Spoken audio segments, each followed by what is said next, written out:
Hello and welcome to this week's episode of You Can Sit With Us. I'm one of your hosts, Matt, here with Becky. Hello. We have Rainie on the ones and twos. Hello. And we have a very special guest, one of our favorite new try guys, Ash Perez. Welcome back. Thank you so much for sitting with us. Happy Pride. And happy Pride. It's Pride Month. I think this is my third time on this show. Who's been on the most? Who's been on? Rachel? Rachel. How many Rachel times? wins the most. Do I have to... How many times do I have to be on the show? TMTC. Too many to count.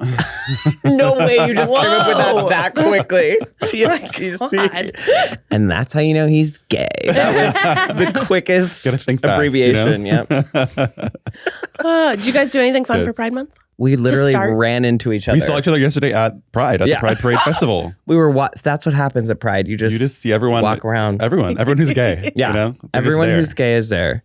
It was but I came when it was like closing down and like all the booths were shut down and it was just like the clubs were starting to get rowdy. I could barely get in anywhere. Oh yeah, the lines and stuff are wild. Yeah. And all the bars in West Hollywood, they like expand out. So they have all these huge outdoor spaces in the street and stuff to help accommodate more people, and it's never enough. My girlfriend hadn't seen the parade was fun. The Abbey. She hasn't been to the Abbey before. The scene of the crime for Tom for Scandival. I know. Wow. Are you a Vanderpumper?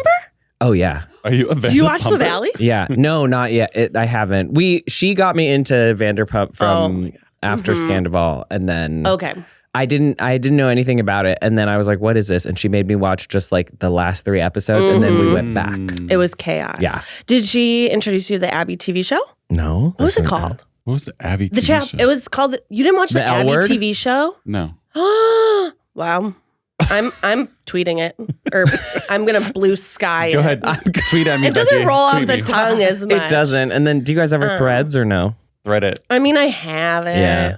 But nobody goes on. I was never on Twitter to begin with, so I just Yeah. It was called What Happens at the Abbey. no, I've never seen It that. did not It last feels very like it would long. not be good. It's on Bravo? Did they try? I think so. Yeah, Bravo. Where else would it be? Yeah, it was right when they opened up the chapel, and then they had like they followed like a couple of the servers, and it was like Didn't go anywhere. I think it was trying to go off of the Vanderpump Rules kind of vibe, but Ash, what's your rosebud and thorn for the week? My rose is Pride. Oh, that's a sweet Pride. And then what is bud? Something blooming? Something you're looking forward to? Looking forward to, yeah. Oh, well, I went right to blooming and I planted a garden and I'm looking forward to my berries coming into. I did it is berry raspberries. season. Yeah, I did raspberries and strawberries this year. I did strawberries this year too to try. It's so fun. And then after The Last of Us, I just want to...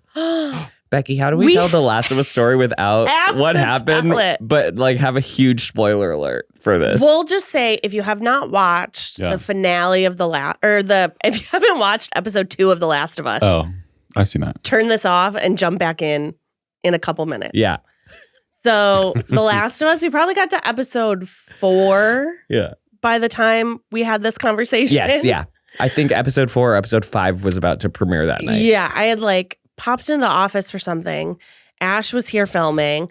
And I don't know even how we got on the top. Oh, Pedro Pascal. Yeah. I think it's because his arms had been out at Cannes. They're so slutty. They're so beautiful. I love the tweets that just said, I love arm. I love arm. I love arm. I could look at him all day. Me too. You know me and Rachel, all we do all day long, DM back and forth. And sometimes we send the same things to each other. As you should. Yeah. Oh, I could show you our DMs. It's like actually, both of us are like, are we helping or hurting each other? Feels like we're hurting each other. Enabling. Yeah, we're enabling big time. It's your serotonin boost for the day. It's like, oh, he's so beautiful. Okay, so we were talking about arm. We were talking about arm. And then I was like, have you watched The Last of Us? And Ash was like, oh, no, I'm not caught up. Do you did you play the game or anything? And I was like, no, but Miles did.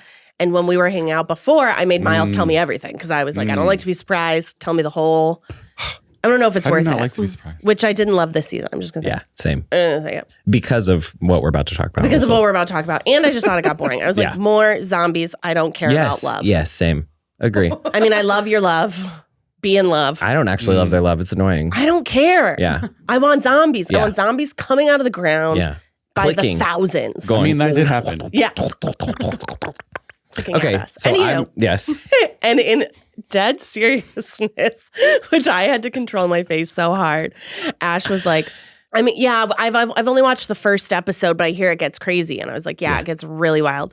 And he goes, well, as long as they don't kill Pedro Pascal or anything, then it'll be fine. And What did you say? I don't know how you kept a straight face because I literally told her, I only watched the first episode. Notoriously, in the second episode, he dies so brutally. Horribly. And I said, well, I don't care because Pedro Pascal's not going to die. So You're like, he's the main character. No, literally. And I was like, yeah. That would be crazy. Did you say you immediately went and voice memoed Keith? And you're like, oh my God, I was in the car. Ash has no idea what's going on. I was like, say nothing. Don't tell Ash anything if he starts asking you about the Last of Us. Then I watched it like that night and I just texted Becky, no. Like you watched it. Your worst dreams came true. It was also crazy because it was like we were on, I think, because Keith and I watched it when it came out or on the days that it came out. And I was like, how has he not seen the spoilers online? I know. I haven't. It's because every time I saw anything Last of Us related, I closed. That's a smart way to do it. And I've also just trained my algorithm to give me real life Pedro Pascal. Oh, instead of. So I get every picture that's ever been taken of him. And then I send it to Rachel. As you should. As you should. But that's the end of our Last of Us spoiler. But that was... What was the question? You're the thorn. You planted strawberries. That's how we got... Obviously. Good God. Obviously, that's how we got there. And I took my Ritalin this morning. My thorn, I don't have one because it's pride. I refuse. You have a lot of new episodes coming out. Yes. So excited. Yay. We got to preview some of them. Mm-hmm. The first one's already out on second try. Yes. Go to secondtry.tv. And how many are coming out on, just the first episode is coming out on YouTube and then the rest people will not subscribe? even on this. So as much as, wanted to say a quick caveat. I hear all the people who want this content on YouTube. And I hear you, especially for the trans community. I know that the queer community is more disenfranchised.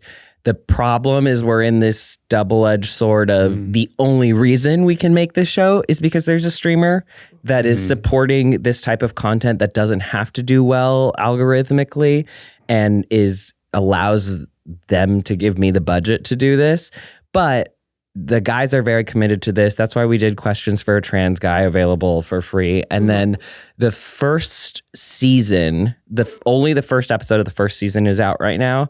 The second and third episode are going to come out before this season. And then basically what we think is going to be the process is that when the third season comes out, the second season will come out. Oh, got you. So you have to wait. Yeah, you have to basically wait like a year because otherwise, the sad truth is we need people to subscribe so that we can keep making this. And so thank you to everyone who has. And if you haven't, because you can't financially, we totally get that too.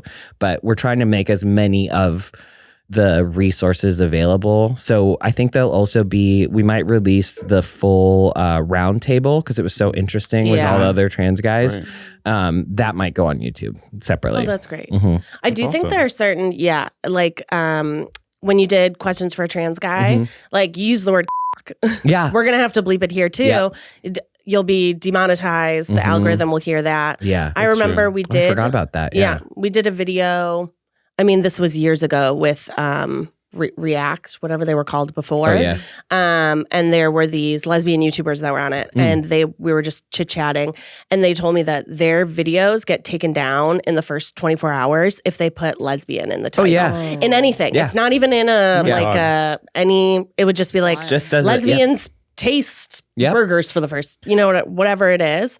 And in that 24 hours is where you make the most money with the algorithm. And it's just because of the literal, everyone's I hate hearing about the algorithm, but it's the algorithm really does fuck people over so hard because of things like that. Those women, their videos just get demonetized. And people can't make things without money. No, my friend. As much as we want to. Exactly. I saw a thing actually in WeHo that said art costs money. And it's it's true. As much as we don't want it to, the money has to come from somewhere. But my friend who wrote on New Guy Tries, Amanda, she had a channel called Girlship TV that was all queer. She did Lesbians Watch. Oh, yeah. Drunk Lesbians Watch. Yeah. And they all got demonetized, so she had to do a Patreon. So it's we're all trying to make our money, but to make cool content. Yeah. And the system doesn't change overnight. Yeah. I wish it would. Yeah. I'd make some changes. Yeah. Change takes time. I'd make some changes in the world. Maybe we can have it overnight. Number 1, 7 more seasons of Vanderpump. Continue forever. But anywho, speaking of double-edged sword. Yeah. Swords. You played with swords. I played with swords. You made swords. We made swords. Yeah. Keith and I played with swords. That was so fun. It was just like, fun. This whole season was just so joyful. So the premise, for people who don't know, is new guy tries boyhood. It's boys and their toys.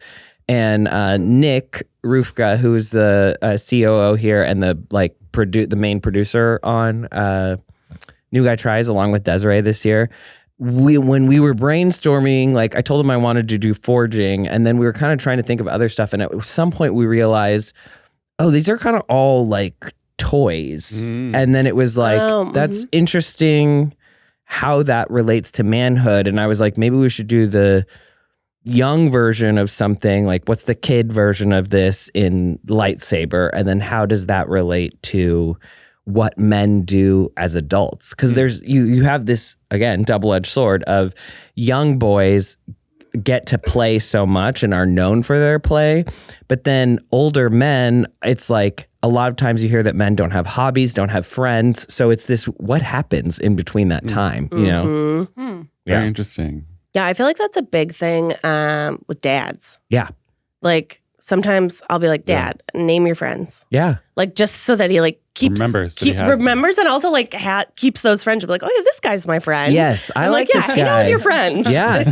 It's because they have wives or partners, and that tends to be their main source. Or they have like, I think dads also have a lot of interaction if they go to a traditional workplace where they're, and moms, if you're a stay-at-home mom or if you're at home with your kids at least part of the time, you actually get less adult interaction. So I think moms are very proactive about seeking that with other moms or with other adults and having adult time.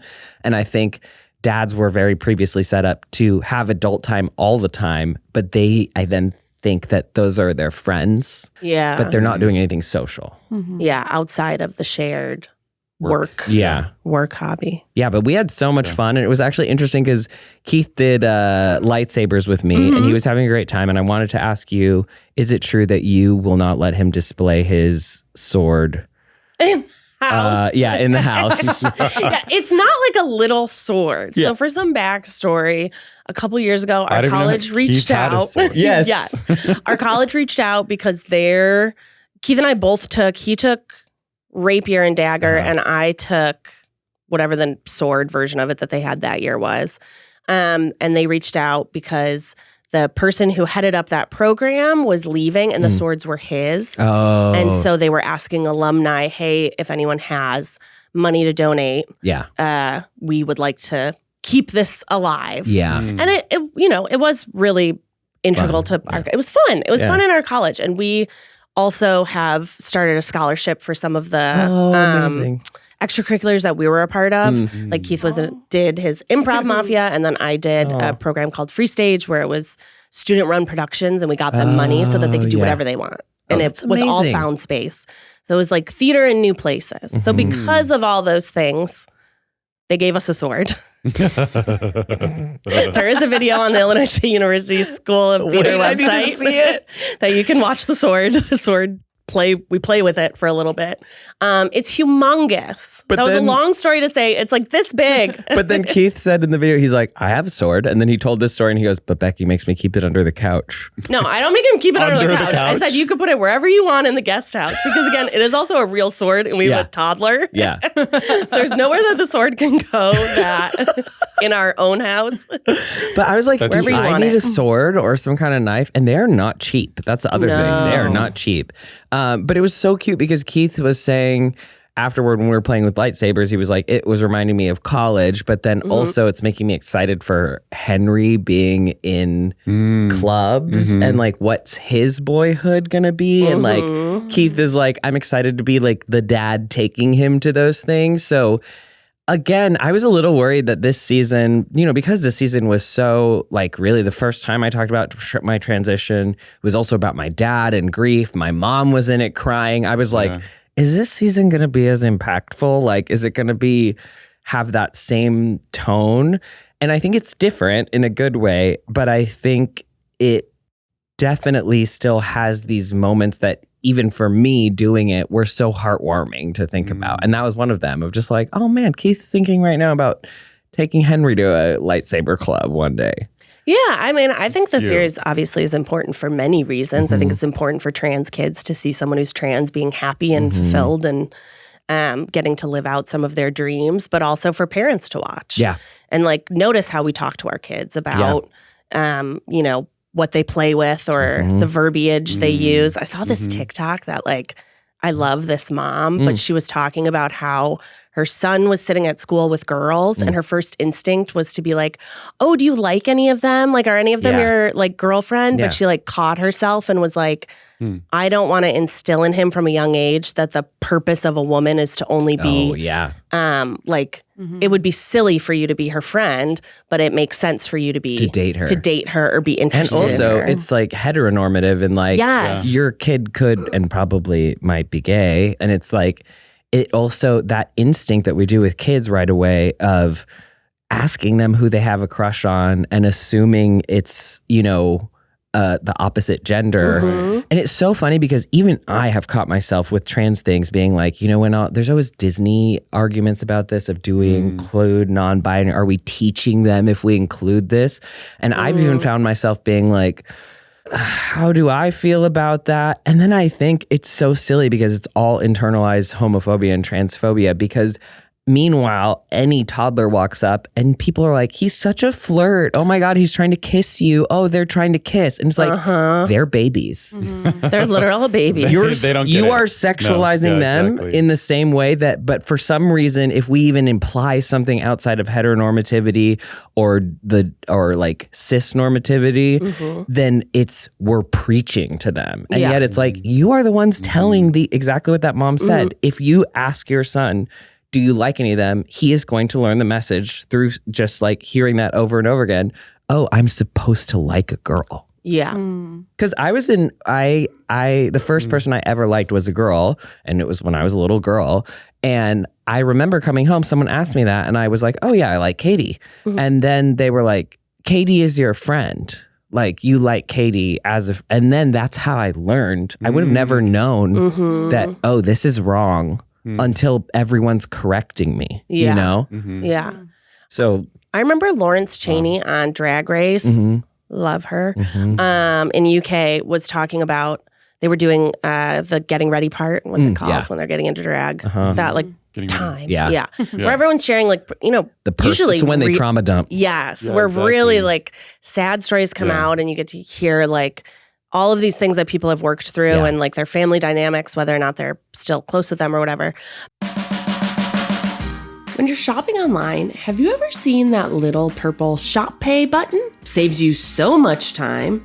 Well, that's Shopify. And there's a reason so many businesses sell with it. Because Shopify makes everything easier, from checkout to creating your own storefront.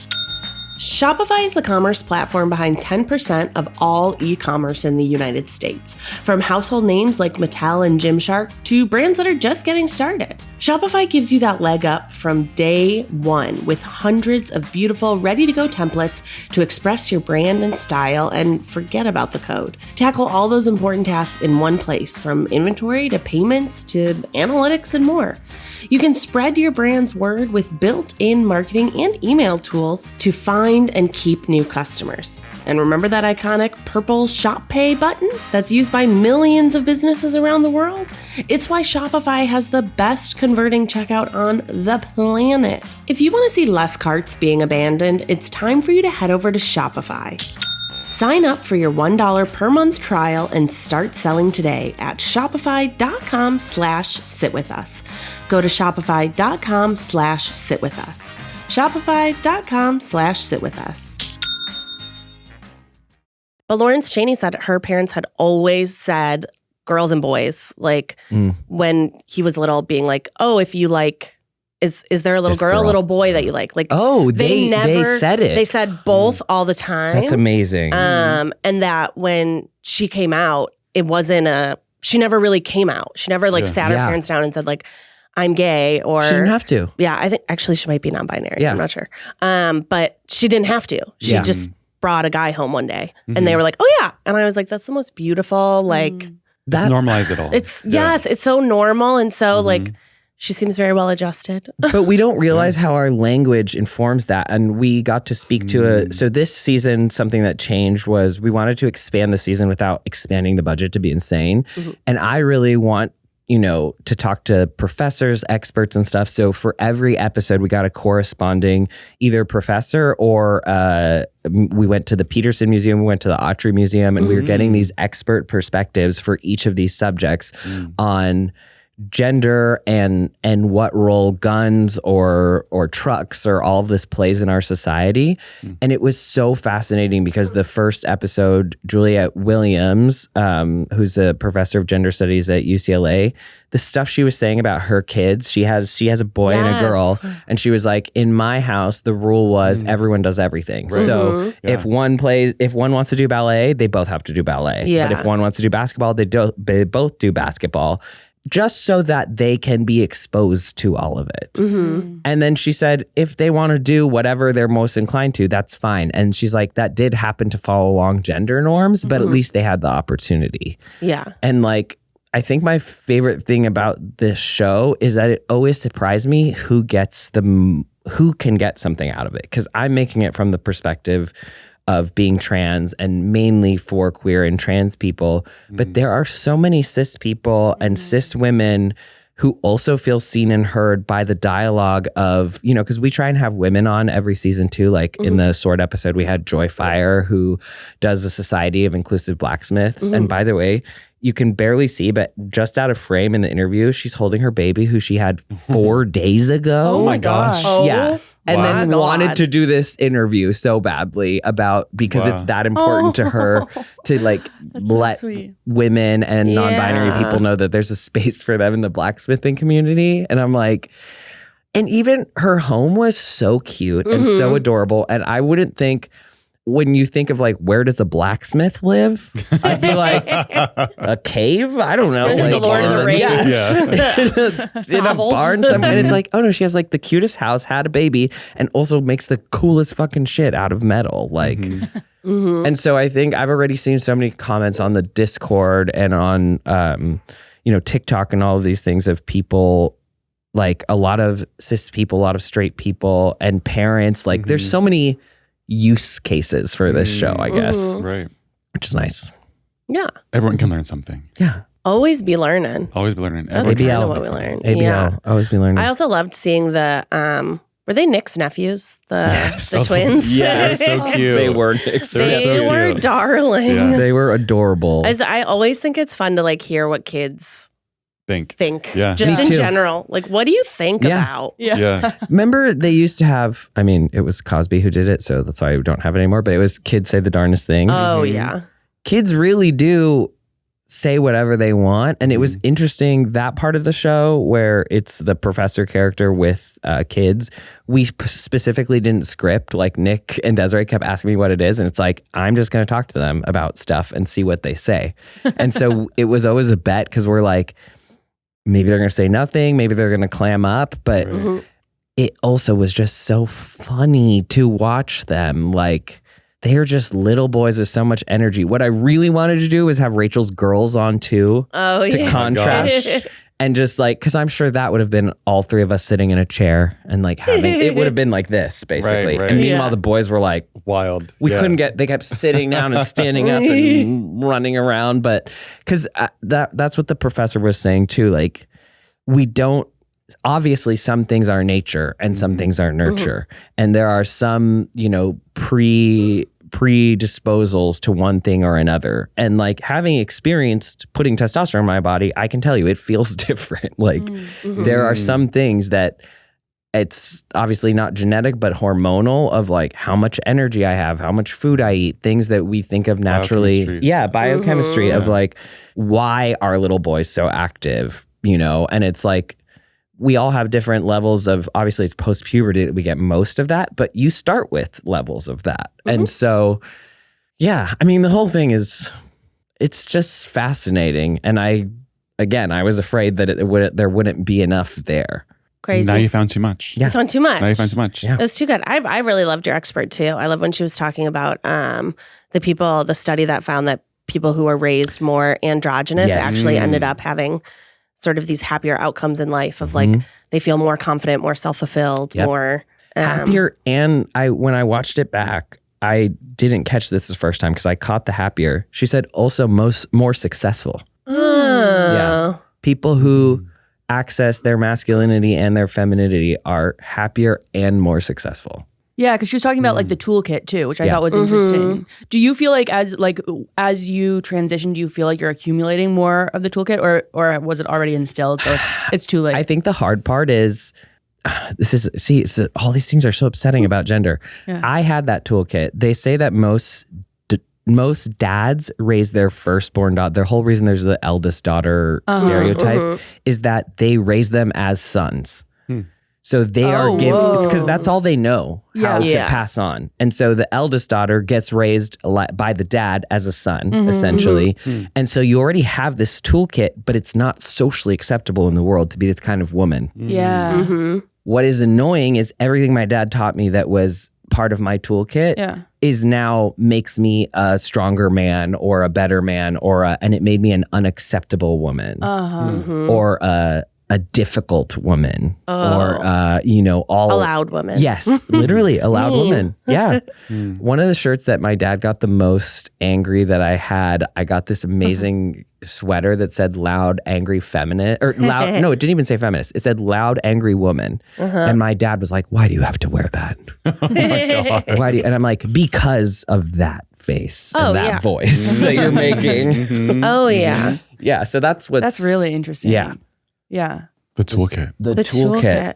It is crazy, yeah. The way, I mean, I never thought about it before I had a son of like how you raise your kids and like what you were saying about dads raising their firstborn daughters to be like sons. I kind of had like an existential thing. Like when I found out, we didn't do a gender reveal or anything. We just said, I think we said you're a wiener baby. Yeah. And sent it to our friends. I was like, gender is a construct, but we're having a boy. But this one has a penis. But this one will have a penis. Yeah.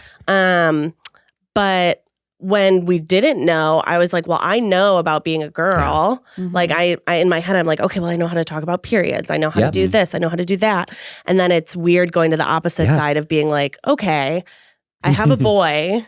I didn't grow up as a boy. Yeah. I don't know what's going on in your body, but I know how boys made me feel as a girl. Yes. And I want to try and help you navigate that world while also being still true to yourself and not, I don't know. It's like weird. That's so interesting. Weird. Yeah. No, I've always been afraid. I grew up with, my mom had 4 sisters. My dad had 2 sisters. So I have 6 blood aunts and they're all nurses. And literally. And so I never had, aside from my dad, like a male presence that was like in my immediate circle. And because of that, and I grew up with mainly female cousins, I always was like, oh, I want to have kids, but I want daughters. And it would scare me, the idea of having boys. And then part of the other impetus for this season, sorry, I got burp. Always burping. You'd be like Keith and just burp and blow it away. Yeah. Yeah, that's what I'm trying to learn, how men. So he'll show you. Yeah. He'll give you if you can teach him how to do the click from, he's desperate to learn how to do the. Oh. He does. Do you have a lot of vocal stimming in your house? Every time I've been around Keith, if he gets a sound going or something, he's like really on the sound loop. That musicality, Yeah, he'll just be like, you can tell that he's done something with his body that he didn't do before, and he was like, That's a very astute observation. Yeah, it's probably gonna be you and then it's gonna be Henry and Keith going 1,000%. Driving Becky nuts. Yeah. I'm like, I'll be in the other room. What were you talking about? I knew this was going to happen. I could feel my brain veering off. You having all the boys. hands and you not knowing if you have boys. So boys. So part of the impetus. Yes, part of the impetus. Yeah, part of the impetus for this season was that I have a lot of sorority sisters who all have kids, and I'm going on like a world tour of meeting all their children.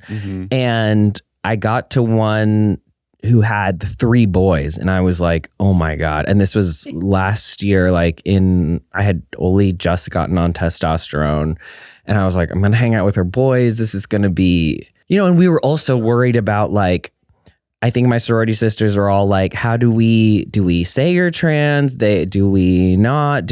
And all this worry that we had, they're like, hey, mister, you want to come play with me right now? And I was like, yup. And then they kept calling me mister and dude. They're like, dude, come here. Can you lift me? And I was like, but that gave me this. I had so much fun playing with them, and it was so easy to play with them.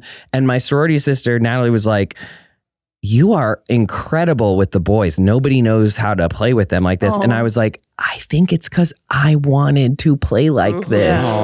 Yeah. I don't get to, they just had a basket full of like, they had Nerf guns and we were throwing each other around, and they had a trampoline, and and I had so much energy as a child that was also probably part of my ADHD, but girls aren't supposed to do that. And I was wearing these stupid frilly socks and dresses and things that I didn't want, that encumbered me. And now it's so funny because I'm like, oh, I would love to have boys. But that was also part of when we realized the whole toy theme. I remembered this feeling of like, I would love that because I didn't get to play that way. Right. Yeah, it's more about being told how to play. Yeah. I mean, in the same way that you're saying the little boys just called you Mr. and Dude, I think it's the same way, like when you look at kids who have bigoted parents. I think kids are taught to hate. Oh, yeah. They're not bored, and they see something that's different, and then their parents either tell them. They tell them how to feel about it. And by the way, it's never the things that you think. Have you seen those clips of little kids where it's clearly the adults are trying to get them to see if kids know about racism or whatever? They're sitting with people completely different races. They're like, what, can you say what's different about you and Eric? And they're like, it's like a black kid and a white kid. And the black kid's like, he likes carrots. And then they're like, yeah, he doesn't like carrots. And they're like, keep asking them to get them to none of these kids, because they don't learn. They're not like, oh, what makes us different is our race. They're like, you're gross because you like carrots. And that's so weird. All these top behaviors. Oh yeah. And looking at the toys that you played with too, I'm glad that swords was first, because I don't like guns at all. I don't like play guns. I don't like, I mean, I guess I do like them in zombie shows. I was going to say, that's but you my guilty pleasure, as I like very violent media. But I just I don't want to be anywhere around them. But Keith loves Nerf. Yes. And he loves Nerf guns. And that's something that we've had conversations about how and when to introduce those type of things, and what the kind of play should look like when you're with those things. I think you'll really you guys haven't seen the third episode because it's not fully finished yet, but that one's about guns. Yeah. And it is the episode, we almost didn't do it because we're like, we were just like, how the fuck do we do guns in America? But it's also, how can we not do guns? Because if you see a little boy, they're like, bang, shoot you. It is the number one cause of death for young children in America is gun violence or accidental shootings or it's because guns. People period. Guns. Yeah. And it's guns. It's not like people are, I mean, this does happen in some places too where kids are getting accidentally shot or in the crossfire, but mostly it's parents who own guns who don't lock their guns up. Right. But it was so fascinating. I also remember wanting Nerf guns, loving Nerf guns. Every 90s boy, 90s child grew up around Nerf. And that episode was so fascinating. The experts that we talked to, a lot of what we talked about is that part of the reason boys are so inherently physical in their play, what they need is to learn boundaries. Because, it's like you hit someone too hard and you learn when you get hit that hard, oh, you can't hit that hard. It's like my cats. I used to have just one cat, and he did not know. He would bite, he would scratch because he didn't know what that felt like. I have two cats that were raised together, and I was like, is this going to be double the scratching and biting? They don't, because they fight with each other. And when they were kittens, somebody got someone, and they're like, ow, that hurts. And so what's interesting is, I think a lot of the purpose of play for boys and for girls is to practice being an adult in the real world, or how boundaries look like, or what is acceptable or appropriate. The problem is, without those boundaries, or in a space that certain things are just demonized from the start, there's no respect for those things. Because what I will say is the only place I shot guns before this episode, and we didn't even shoot because I was like, I don't want to glorify weapons. We did Olympic shooting in this. So it's a small pellet, a lead pellet. Yeah. If you took that to a real gun range, they would laugh at you. But in Texas, everybody knows how to fire a gun and everybody knows how to, there's a lot more safety. And I bet you, I mean, still the number one predictor of childhood safety is guns, but there's no respect, there's no understanding of, holy shit, that hurt. This is dangerous. Yep. And we're only seeing it in the media where someone's using guns to kill zombies. And then you see a gun and you don't understand that it's a real thing that can cause harm. And so it is a real, and in the same way, girls do the same thing, but it tends to be less physical. The boundaries are somebody says something real mean to you and it hurts. And then you learn how bitchy you can be. How much you can. Why are you looking at me, man? Words can also be a weapon, Becky. Why are you looking over here? Boy. Yep. You little boy. What did you, I'm curious what you thought of, like, because in the first season, we also explored cis and trans, but also gay and straight. Like, as a queer boy growing up, did watching this bring anything up for you? Or was it like, oh yeah, I felt there was a certain style of play I was supposed to do? I was never, when I was younger especially, I was very timid and I was very shy. So I didn't like a lot of the loud things like guns or swords or stuff like that. I liked building things. Oh yeah. So I was like a very big Lego person and I loved animals. So it was all like animal stuff. So I feel like those are very like, you're a dream boy. Yeah, kind of like in between, you know, like girls and boys like, you know, building with blocks, and they all liked animals, and we had like My Pretty Ponies and stuff like that, you know? Oh, so it's kind of always in between. I never really wanted like Barbies really. Yeah. But I never also really wanted trucks. Yeah. You know? Interesting. Yeah, the trucks thing is crazy. I never got. Actually, my sister liked cars more than me growing up. Yeah. She had like all these Hot Wheels, you know, like the Hot Wheels cars. Yeah. Oh, she had like hundreds of those. Yeah. Older sister? Right? Younger sister. Oh, younger. Interesting. And I just look so young. Sure, my sister is going to love that. Yeah. She listens. Katie, you are beautiful in every single way. But I do love it. Like, going off what you said, somebody can learn something off of this show or relate to something in the show or see the world in a different way. And I liked the tone of it, the first episode that we saw. And I also really enjoyed the questions for a trans guy. Yeah. I thought that was a great episode. It was like very informative and very like lay everything out on the table. Yeah, like you all didn't their like skirt around things. Right. It wasn't supposed to be Keith. It was supposed to be Zach who did that. And at first I was a little like, Keith, what a great sport. They gave him this piece of paper and they're like, okay, you're doing this today. But it was so nice because Zach and I know each other just a little bit better than me and Keith, even though Keith and I have known each other, I guess, the same amount of time. But I could see, watching it back almost made me teary because you can see how much care and curiosity Keith puts into things. Like he's so listening and so, and even when I said, you know, my number one fear is dying as a trans person, I could see the like shock on his face. And like, while I was doing it with him, I was just, you know, busy thinking of how I would respond to it. So I didn't get to see his reactions. But like, I also think that's what's so special about Try Guys is like, it's not that they just like gave me this space and opportunity to make this show, but they also spend their time and energy like helping these causes and giving the channel for these informative talks and not out of this like, oh, we should have a trans guy because it's 2025, but like just watch Keith's reaction in that video, questions for a trans guy, and you can just see his genuine curiosity, which means so much, you know? I think a lot of people feel that way. I think mean and negative people get louder, but I think hopefully at the end of the day, everybody at their core is trying their best in whatever way that is. Yeah.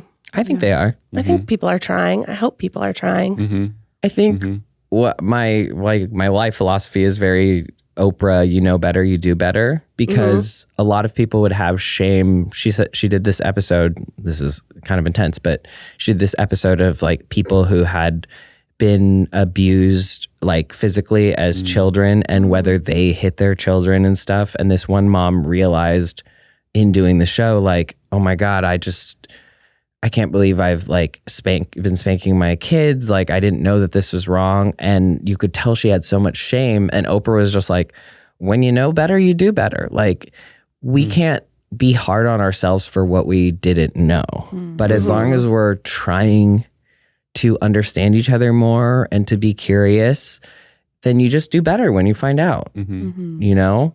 And I think it really is as simple as that. And, you know, a lot of the discourse also around, well, how do we teach our kids this stuff? And it's so inherently political. Not really. It's just don't make other people feel bad. If they tell you something makes them feel bad, then don't do it. Yeah. And believe people. Yeah. People especially kids tell you who they are, what they want to be. Great. Right. I think another thing, I think you mentioned it, was talking about why people are so fixated, especially in politics, on trans people, and it's because of something suppressed within them. Yeah. And I always joke that I feel like I'm so empathetic to the LGBTQ struggles because of how fucking straight I am. Yeah. Like, it's like I'm disgustingly straight. I've never in my life questioned it. I've always been like, yes, I'm attracted to men forever. And I just don't see a world where, like, okay, if I can be that sure. And someone else, if that question pops in your head, it must be. It must be. It must be. If that's how you feel. Right. Yeah. That's so interesting. Yeah. But it's almost like you're so sure of who you are that it doesn't bother you how other people feel. I think this whole like where conservatives are landing that are like, and I'm talking obviously like bigoted conservatives, not like, we're not talking about fiscal conservatives. But look around the room, fiscal conservatives. If you're standing in a room with a lot of bigots, stand in a different side. Chances are you might be a bigot. Make a different area. I think that a lot of Republicans or people who are just upset about other people's gender presentation, J.K. Rowling, it is because something's locked up inside of you, and because you are upset by, and it's not even necessarily that you're trans. It's that something about the way you were raised and how you were raised to be a boy or to be a girl was upsetting to you. And it's one of those things where it's like, kids either want fairness as children, this should be fair, and if it's not, they want unfairness for both sides. Oh. So they say, I didn't get that, she shouldn't get that. Naturally, what they want is, hey, she's eating grapes, can I have grapes? But if you say no, well, I didn't get grapes, she shouldn't get grapes. And I think that's what's happening. Yeah. It's literally like, oh, well, I was told that something about my gender I had to keep in line. And so you don't get to do whatever you want because that's not fair to me. That's so sad. I know. That really like sad. actually kind of really sad. Yeah.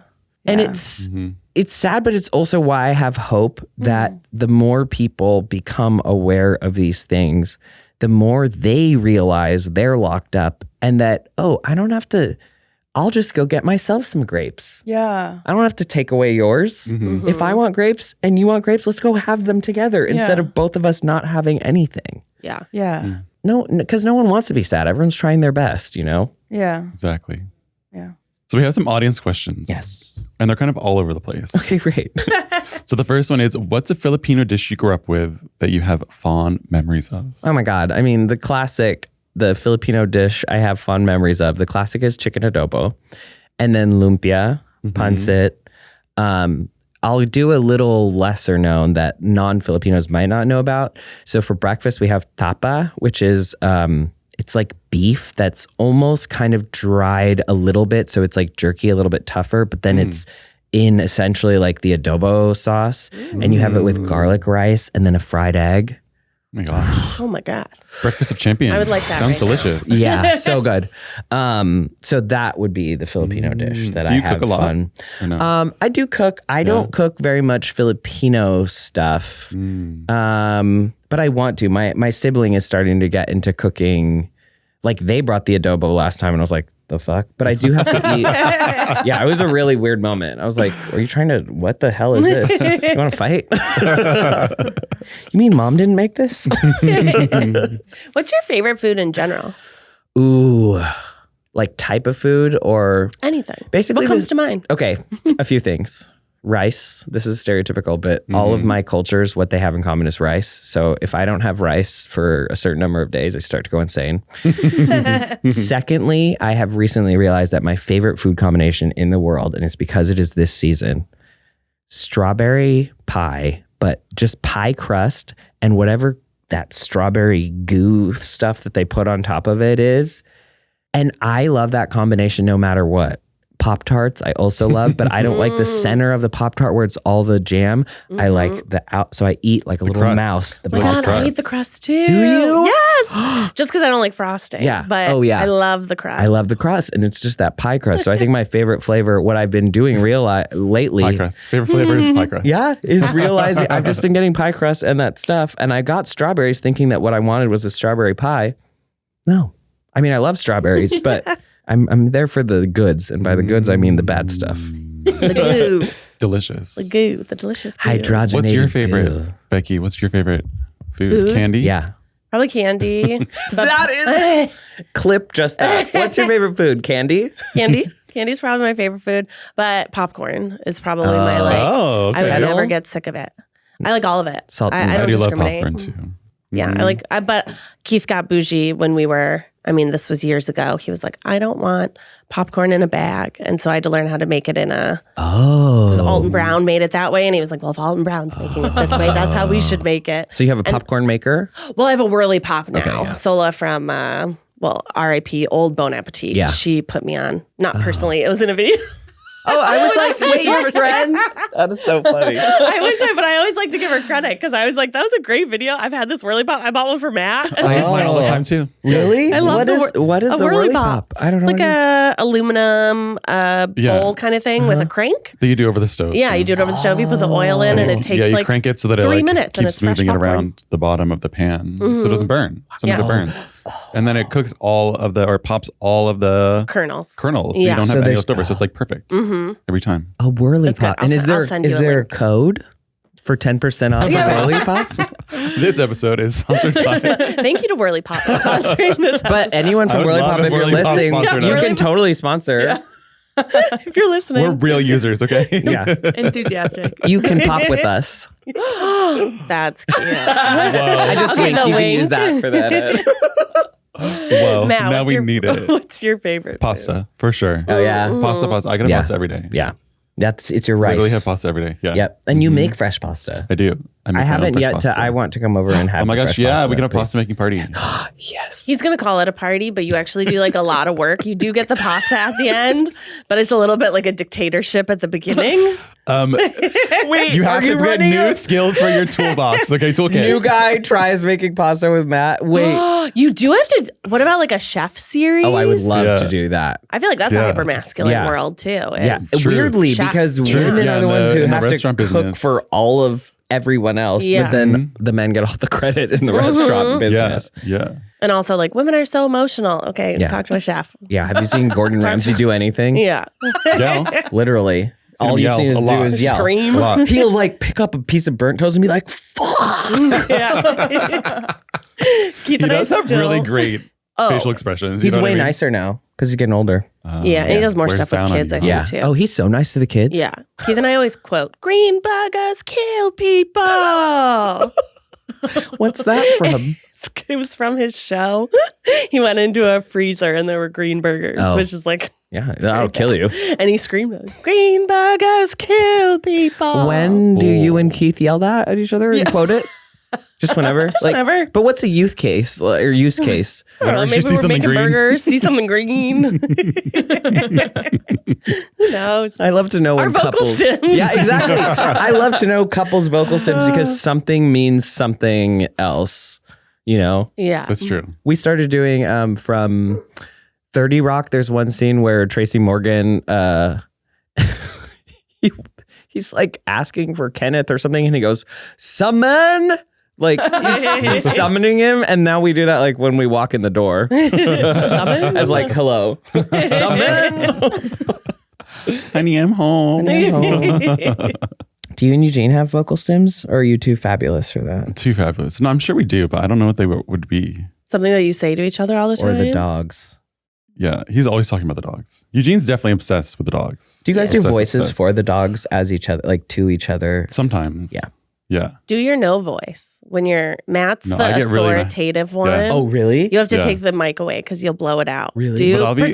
Pretend Kim, he did it once, and Keith and I were like, I won't be able to do it for real because I don't have the emotion yet. You know what I mean? Okay, the dog is peeing. Yeah, the dog is peeing. Right.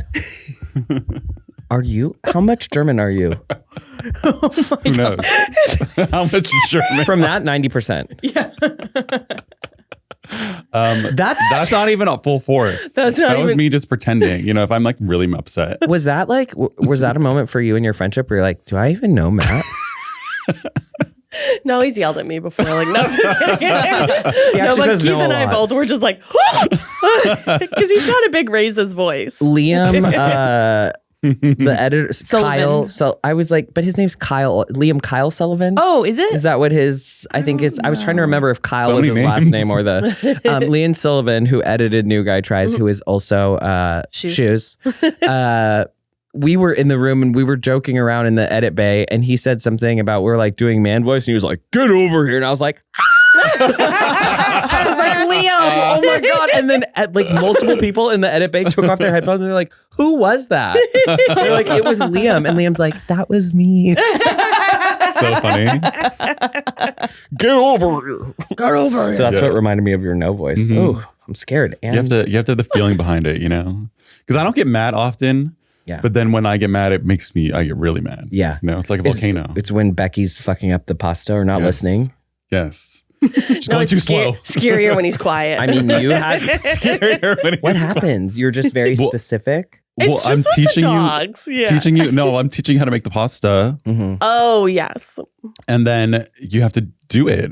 But Becky's not paying attention. Each plate of pasta is like 20 pieces or 30 pieces. So it's a lot. It's repetitive. Yeah. So you have to do it a lot. And my guess is that you wanted to chat and we're getting bored, or we're like, you also get to have Matt wine and talk and that's music. True. And but see, I see you talk about it like this, and it's like, look at her and Eugene just drinking and eating my food. Yep. Wow.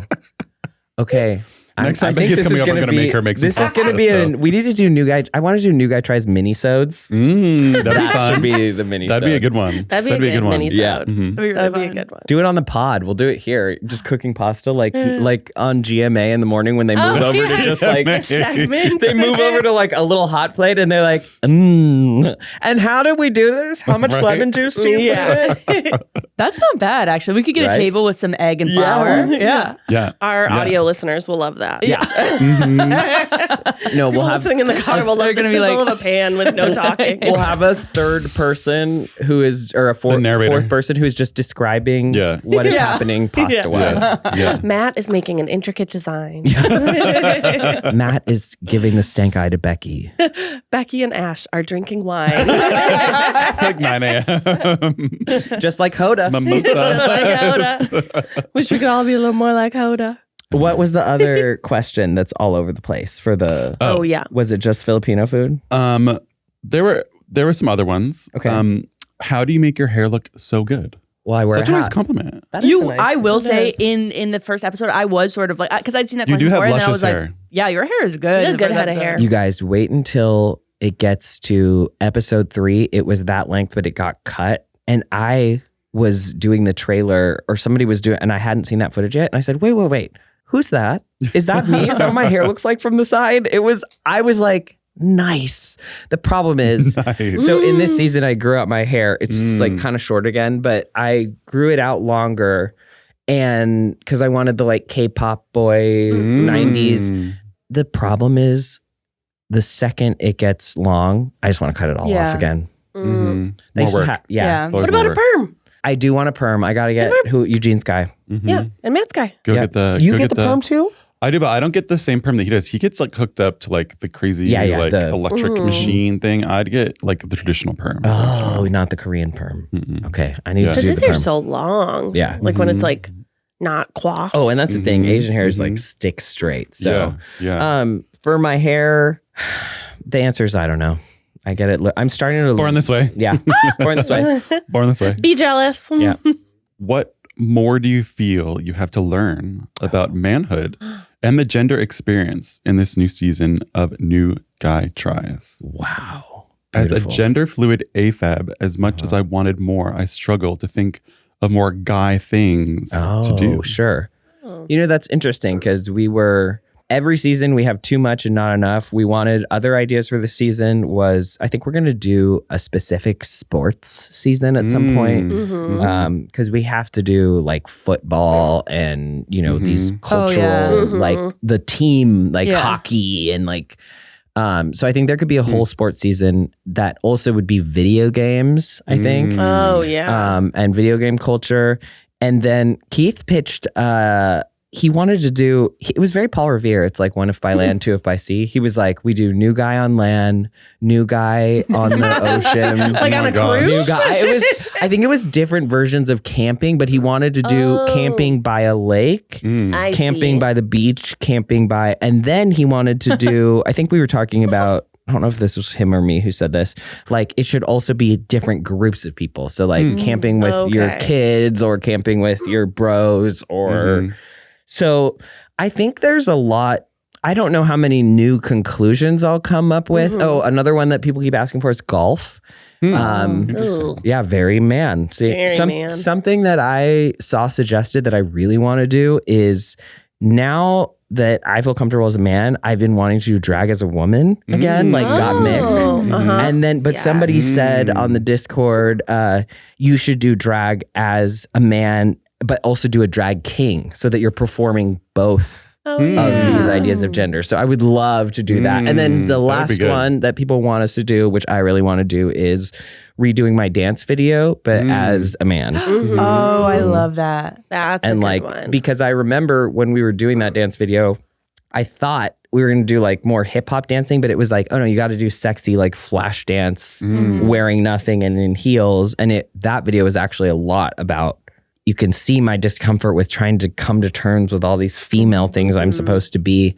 So I would love to redo that now as a man, and like, how do you dance sexy as a man? Yeah.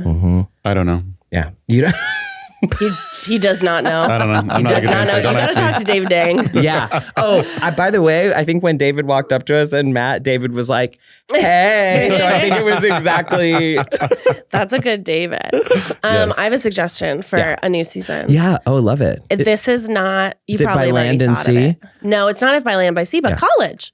Because you were in a sorority, so you should rush a frat. Oh, fraternity rushing. Oh. And then like that's good actually. Like going through college as a female, there were a lot of different things, like with, especially like drinking kind of culture that we had to think about. Whereas with guys, it's a little more. And I was social chair. So I planned all these events and I remember I loved planning events with other sororities. When I had to plan with the fraternity, I'm like, what are we going to do with them? Because the whole point was to be attracted to them, but I wasn't into it. So I was like, I once took us to the horse racing track at Santa Anita. You're like, let's gamble, girlies. Before I knew horse racing was bad. It's bad. But that's we such learn a good, and we do better. Yeah. We know better, we do better. Yeah. That's such a good idea. Rushing a frat. Yeah, I think it would And be I could fun. see the font in like Greek lettering. Oh yeah. It's writing itself. It's writing itself. Maybe we'll cut this part. You can have it for a future season. No, we should get people amped for it already. Do you guys, if I rush a frat, will you guys come on that episode? Absolutely. And be my like people helping me? I wasn't in a sorority or anything. Yeah, but I didn't wasn't do either. Greek life. Yeah. But we could do it too, Becky. Yeah. Jesus. Yeah, I'll be there. Yeah. Well, you guys need to come on an episode and just be what is something that you feel like you could be an expert that you could show me for New Guy Tries? How to be a bitch. No skills. No, man, Becky yours and I have cooking. no skills. Cooking. Oh, yeah, Yours would be cooking. Yeah. Yeah. I could be an expert for college. I could tell you all the ways that boys like sort of torment you in your college years. Like play a guitar at you. Oh God, yeah. It's just the Barbie movie. Play a guitar at you. Just at you for push. And when that came on, I was like, wow. I think every woman. This touched me so deep in the heart and reminded me of how many people have played a guitar at me. Yeah. Maybe dating. Dating is good. I think awkward also college dates. Did you do theater? Yeah, you did theater, right? I love theater people. They are a different breed of person. Theater kids were so horny. I would love theater. Yeah, Either. I would love Becky. You can be my theater coach. Oh God, I have not done that in many a moon. Start practicing. Yeah. Well, you could have your girlfriend on. You could have showmance. Yeah, that's kind of the biggest part of being a theater. Of being any sort of like theater. Theater. Okay. You gotta have showmance. It's always horny. It's always about being horny for theater. Yeah, and the band kids. Yeah, they were worse. And so they were way worse. I mean, Keith was in band. You were in theater. Just horny people. Yep. we have a baby. We've had sex. No way. Yeah. That's how you had him? You heard it here first? No, he has on the show for it. I don't know. Whirly Pop, do you want to sponsor that or is that too much? Whirly Pop, was that? Did we cross the line? You can still Are people pop allowed with to pop? Horny Pop? Yeah, horny pop. Horny pop. Matt, do you want to take us out? Because it's Pride Month. Oh, wow. Thank you. She's making you do all the work for June. Wow. Whoa. It's just making me do I'm boosting you. all the work. Really? It should be the I'm opposite. boosting. I feel like you should be doing stuff for us. Yeah. Oh, that's true. For Pride Okay, Month. you can each have one wish on Pride Month, and I will fulfill it. I feel like every straight should find someone on the rainbow and grant a wish. I want a pack of Pokemon cards.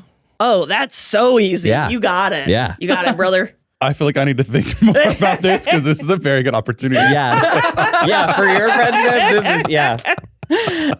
Okay, text me. We only have until the end of June. Once Pride Month is over. It's like June 1st. Right Yeah. now. You got 29 days. You got 29 days Really to think about it. Think deeply If it about doesn't, this. you're out. I'll get back to you about this, Rebecca. I can't Okay. wait. I can't wait to hear what it is. Yeah. Every straight out there, grant a wish. Yep. To a queer person somewhere. Make a wish for and Pride together. Mm-hmm. Yes. That's it's your so good. Civic duty. I actually think that would make the world so much better if you just every gay gets one wish granted. You get a wish granted. It'd be great. It's going to be great. It'd be everybody just like Lady Gaga's concerts would be sold out. Mm-hmm. You know, which they The are. economy would Well, be there's just a Lady Gaga. There's a Lady Gaga concert every night. Yeah. The economy is booming because Lady all the Gaga's divas crying. are back at stage. Mariah Carey's finally let out of her prison. Vegas is just Britney, Mariah, Celine, Cher, come on, Cher. Madonna, get them all. And they're exhausted. They're tired. They're tired. Hacks is never canceled. Truth. Well, Ash, where can people find you? People can find me on the second season of New Guy Tries, which is on secondtry.tv. And if you use the code NewGuyS2, you get 20% off of an annual subscription. Nice. Oh, Dana will love that clean. Yep. You got it perfect. Yep. And you can find me on Instagram at ITS Ashley Perez. I haven't changed it to Ash Perez because somebody took it's Ash Perez. And so I don't know what to pick for my new name. Should we like blackmail that? Like threaten them? Yeah. On the DMs? Yeah. I like how Becky went straight to blackmail. Should we blackmail? Not should we ask them? Should we ask them nicely? Should we blackmail send them or the threaten? gifts? I have a video of you doing something. Yeah, that's my Nothing else. That's my wish. Nothing else. I want Pokemon cards and I want the screen name It's Ash Perez on Instagram. Becky might be able to deliver that for you. Yeah. Or You don't any know. of our straights listening. Yeah. Get on it. Or is somebody is It's Ash Perez listening right now and is it important to I think it's a dead account too. That's what's bad. I would never take someone else's account. Oh. So that's where you can find me. Well, thank you so much for sitting with us, Ash. Yes. You're welcome back anytime. We thank want you. to have you on more. All the it's always time. so fun. Yeah. Well, we'll be Time flies by. making pasta. We got to make pasta. We'll be doing theater. And we'll be, I imagine next time I'll be gifted a Whirly Pop upon arrival. Yes. Okay, great. Yeah. Thank you. Be careful what you wish for. Okay. Okay, until next time. Okay. Until next time, please remember to be nice to everyone. Have a happy Pride Month. Woo. Remember to wash your hands, pee after sex, and grant a wish. Yeah, thank you. Grant a wish. Grant a wish. All right. Bye. Bye. Bye.